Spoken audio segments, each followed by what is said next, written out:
Hi guys, welcome back. In this example, we are going to see unique and ununique method in Python for data analysis. Both unique and ununique method in pandas are used for working with unique values in data frame and series. Here the breakdown for the functionalities. Unique purpose is return a numpy array containing the unique value within panda series or column of a data frame. And here is the syntax for this one.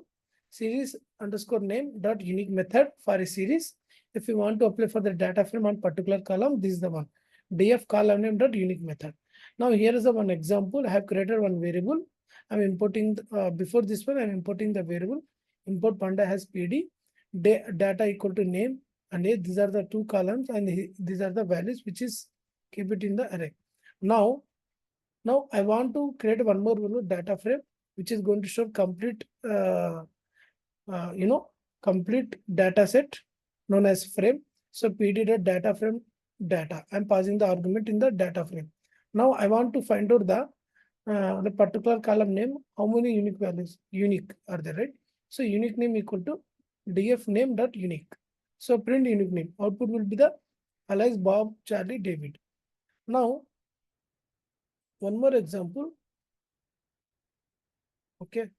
One more example, number of unique ages. Suppose n unique method, I want to find out, right? N unique method utilization, return the number of unique values within panda series or column of a data frame. It return always integer number, okay? So series underscore name dot n unique for a series, df column name dot n unique. Now currently earlier before I have applied the name, now I want to find out on the age. So number of unique ages equal to df age dot n unique.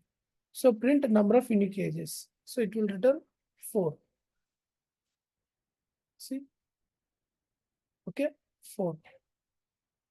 1, 2, 3, 4. So 1, 2, 3, 4. 30, 28, 25, 32. Yeah.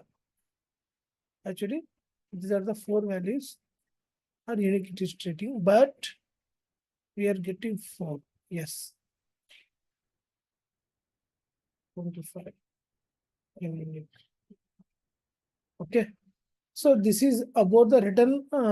Here main reason for n unique is return the number of unique values within panda series. Number of unique values. It will return number of unique values. So basically, if you see the feature difference, unique and n-unique, return array of unique values, return the number of unique values. Output in numpy array integer. When you need to see the actual array of unique values, when you need to count the number of unique values. Yeah. So that is the reason we are getting the count, guys. Okay. Please go through this session, previous videos of Python for data analysis. Okay, it will help you to lot understand more on this, guys. Thank you.